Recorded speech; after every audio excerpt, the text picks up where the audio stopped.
انت ايه اللي قلبك على واحده مصريه قاعد في بلدها؟ ده لا عشت ولا كنت. انتوا فاكريني هخاف منكم ولا ايه؟ ما بخافش منكم يا بابا. روح اتربى قبل ما تيجي البلد دي، لازم تتربى تحترم الشعب العظيم ده، تحترمه مش تضحك عليه وتسخر منه يا حقير. انت بتضحك على ايه يا اهبل انت؟ وبتسيبني وبتمشي. لا وفاتحين كذا محل وكذا فرع. لا ده انتوا اختنيتوا قوي على قفانا، عملتوا الخميره التمام ملياردير مالتي مليونيرز، عملتوا الخميره وبس بتهربوها على سوريا مش في بنوك مصر عشان ما تنفعوش مصر. يا يهود يا اتباع اليهود يا صهاينه.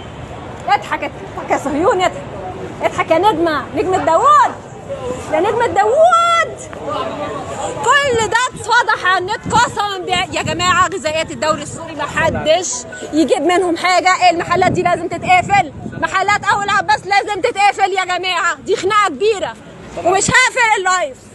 يلا عليه افضل الصلاه والسلام. انت سوري؟ لا فلسطين. فلسطيني سوري، اصل البلد ما بقاش فيها مصريين. احنا رحنا فين يا جماعه؟ فين المصريين؟ انت كمان فلسطيني وانت كمان سوري وانت سوداني وانت انا بس اللي مصريه. ها انا بس المصريه يا عصابه، يا عصابه اللي قسمتوا التورته وخدتوا مصر مننا يا عصابه يا صهاينه. انا مصري فيه خدتوا بلدنا مننا ليه؟ انتوا السوريين والسودانيين واليمنيين قاعدين في بلدنا ليه؟ قاعدين بالملايين في بلدنا ليه؟ انا عايزه اجابه للسؤال ده. قاعدين بفلوسنا. اوعى تقول قاعدين بفلوسنا، اطمر رقبتك على رقبه فلوسك. احنا ضيوف. غور بفلوسك. احنا ضيوف.